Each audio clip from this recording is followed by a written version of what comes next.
Yeah, the difference is I don't have a bunch of competitions over and over and over. Like when I was doing judo, I would go like on a Europe tour and I have to make weight like 4 times, like every weekend, like after weekend after weekend, and then we would have like super intense training camps in between.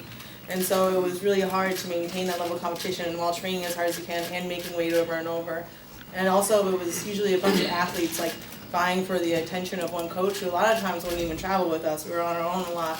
Whereas with professional sports, I kind of almost have my own staff, and everyone's just doing everything that they can to help me. And like this time around, I had my nutritionist Chad Waterbury did every single day, like every 7 days I would get a new plan, and it was down to the hour what I had to do, and I had such a perfect weight cut, and everything was just so coordinated just around me, where I feel like I really reached my full potential.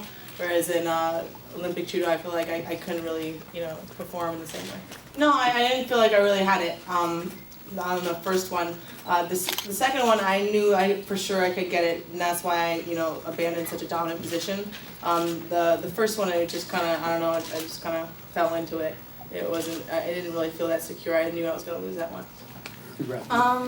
You know what? It's really hard to look back on fights. I tell people I'm usually I'm only playing. I'm not really recording. I'll have to rewatch the fight later to really know what exactly happened. But I know I didn't feel in danger at any time. I knew that if Miesha got in any position like on top or the back, that she would kind of stall out. I didn't really feel like in danger from any of her submissions at all. So I was just trying to, I don't know, follow my train of thought. It's really hard to explain. I need to watch it myself. I don't remember very well. Yeah, I'm very happy to represent judo. That was one of my main goals when I came over to MMA. I didn't just want to do everything that I could for women's MMA, but judo in the U.S. has always kind of been struggling, and I always wanted to. I thought that showing how effective it is in mixed martial arts and how effective it is in self-defense in a real fight would be the most productive thing I could do to represent the sport. So I'm very happy to put some Olympic style judo. Yeah, the ref should have stopped the fight a little sooner. I mean, a lot of people are saying, and I wanted Scott to follow up as well. I think the ref was looking for a tap, and he wasn't looking at her arm kind of being bent in the opposite direction. Do you think it should have been stopped before it was stopped? You know what? You should have impressed me. She's a tough chick, that hurts. Because, I've had my elbow dislocated before, and that's no fun. But the rules in judo is even if it's dislocated, if they don't tap, then it does, and it's gotta keep going. So, no, I don't think that the referee should be criticized for not stopping it, because those are the rules that I'm used to. I agree, and Miesha had an opportunity to tap, and if you look at one of Ronda's past fights, it was the same situation where she let go, and then in the fight, there's a little bit of controversy, but so she held on to it until the referee said stop. She was doing her job, so she was holding on until either the Miesha tapped or the opponent said it's over, and or until the towel came in, so that I think she was just doing her job. That he said that no woman could ever compete with a man on the same level in any sport. And then he also said that he wanted to knock my teeth down my throat. Yep, that's it. No,